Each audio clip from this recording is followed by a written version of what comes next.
êtes à l'écoute de Radio J, merci de votre écoute et de votre fidélité. Et nous retrouvons à présent, comme promis, le président du Consistoire central de France, Élie Corchia. Il est avec nous en studio. Bonjour Élie. Bonjour Ilana. Et toujours un plaisir de vous avoir en studio le matin, en forme et toujours pour des sujets par ailleurs importants, parfois douloureux. Et justement, cette semaine, vous souhaitiez revenir sur cette cérémonie très émouvante à laquelle vous avez assisté, qui vous a marqué. C'était dimanche dernier, une cérémonie à la mémoire d'une adolescente juive assassinée par les nazis pendant la Shoah. Alors, de quoi s'agissait-il ? Bien, c'était une cérémonie qui a eu lieu dans le nord de la France, à Amiens, puisque vous savez que de façon générale, nous discutons dans cette émission de manifestations, de cérémonies, d'événements qui ont pu avoir lieu très souvent aux quatre coins de la France. Ouais. Et donc, dimanche dernier, j'étais effectivement à Amiens avec le président de la communauté, le docteur Guy Zarka, qui a organisé avec la ville, avec les élus, même de la région, une très belle cérémonie sous l'égide de la mairie et de Brigitte Fourré, qui est la maire d'Amiens, à la mémoire des 51 personnes qui ont été raflées dans ce qu'on appelle la rafle du 4 janvier 1944, qui était importante dans la région de la Somme et de l'Oise.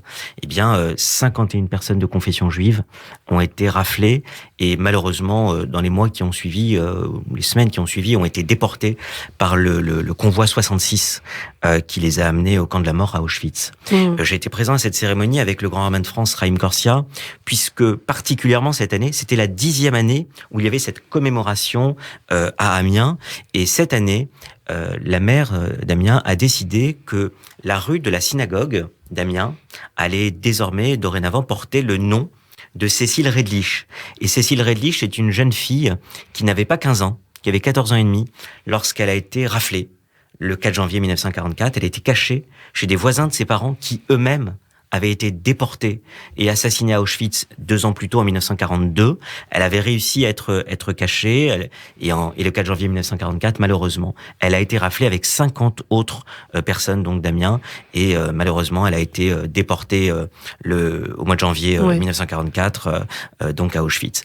Et il y aura donc cette rue qui s'appellera dorénavant Cécile Redlich. C'était un beau symbole parce que ça montre que les élus, que les politiques au niveau local, et c'est ce qui a été fait notamment là, décident de mettre quand même, de donner un nom, finalement, cette rue, le nom de cette rue, cette plaque en aluminium qui est à 3-4 mètres de haut, qui représente cette jeune fille à l'âge de 5 ans, alors qu'elle avait 5 ans et qu'elle jouait du violon. Une magnifique photo. Déjà brillante. Avec un texte très joli qui rappelle effectivement ce qu'elle était et malheureusement comment elle a été assassinée par la folie meurtrière des nazis et la haine antisémite. Eh bien, cette photo permet finalement de donner une sépulture à cette jeune fille qui finalement ne mourra jamais, parce que comme l'a dit le grand rabbin à la synagogue, lorsque nous avons fait notre discours à la synagogue, le grand rabbin Chaim Corsia disait que finalement cette façon de faire vivre les disparus de la Shoah permet qu'ils ne meurent jamais, parce qu'on ne meurt pas quand on reste dans le souvenir des gens, et quand on parle des gens, finalement, ils restent parmi nous. Et c'était finalement un très beau symbole, puisque nous avons donc fait la première cérémonie qui était commémorative des 51 personnes qui sont mortes à Auschwitz. Il y a aussi eu un discours d'une rescapée des camps. Il y avait un discours d'Olivier Lalieu qui travaille au mémorial de la Shoah et qui a fait effectivement un discours très important sur ce que représente ce type de cérémonie à travers la France. Et puis la communauté juive d'Amiens, donc comme je le disais tout à l'heure, qui est une petite communauté juive. Alors ça reste une communauté juive où il n'y a pas énormément de familles, mais qui continue à vivre, qui continue à ouvrir sa synagogue, qui continue à faire vivre son judaïsme dans la cité. Eh bien la communauté juive d'Amiens était là, était regroupée avec un sénateur, un député qui était là aussi, et donc finalement. Et puis un passage de témoin, parce que le président Guy Zarka, à qui je rends hommage aujourd'hui, quitte ses fonctions de président de la communauté juive d'Amiens, et c'est une femme, une présidente de communauté. Alors, en l'occurrence, c'est un médecin qui passe la main à une médecin. Vous voyez, on reste dans le domaine un peu médical dans leurs professions respectives. Et c'est Annick Hano qui reprend la tête de la communauté d'Amiens et que je salue et qui était là d'ailleurs. Et c'était la première cérémonie qu'ils organisaient, en fait, pour une passation un petit peu de pouvoir. Mais c'était émouvant et ça montre que la mémoire reste vive. Et cette mémoire vive permet donc de maintenir aussi ces personnes disparues, jeunes, plus âgées, dans le cœur des personnes qui vivent dans la ville, et c'est important. La mémoire donc de Cécile Redlich, qui n'avait pas 15 ans quand elle a été déportée. Alors pour terminer, comme chaque vendredi, Élie, on va terminer sur un conseil lecture pour Shabbat, et c'est une biographie de Moshe Dayan de Georges Ayash.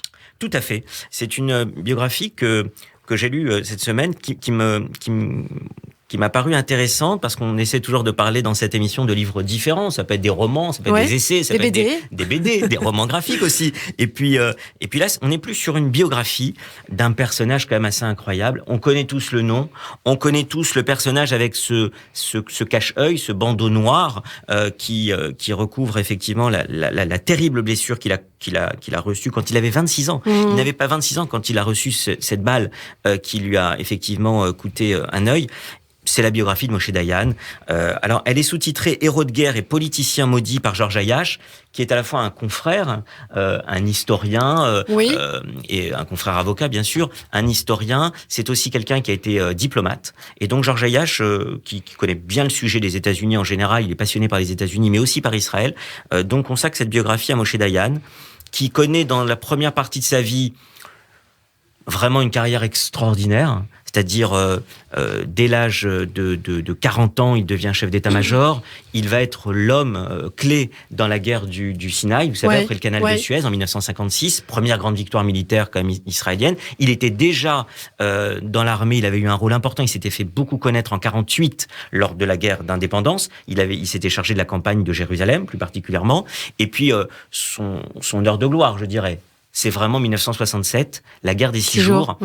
Où vraiment il représente finalement le symbole d'Israël victorieux, même si en réalité c'est comme Yitzhak Rabin qui était vraiment l'homme fort de la guerre des 6 jours. Mais dans l'imaginaire israélien, on se rend compte que c'est Moshe Dayan qui prend une grande part à cela. Là, c'est l'apogée. Et puis ce qui est intéressant, c'est la deuxième partie de sa vie qui devient beaucoup plus décadente, beaucoup plus difficile, beaucoup plus compliquée et qui malheureusement avec la guerre de Kippour lui vaudra peut-être le déclin de sa carrière. Voilà. Et qui reste à découvrir. Voilà, la grandeur et quelque part aussi le déclin d'un homme qui a eu en tout cas une carrière extraordinaire et qui est mort assez jeune à l'âge de 66 ans. Donc c'est Moshe Dayan, la biographie de Georges Ayache. Merci beaucoup Élie Korchia, on vous retrouve tous les vendredis matins et une chronique à retrouver en podcast sur notre site internet radio-j.fr.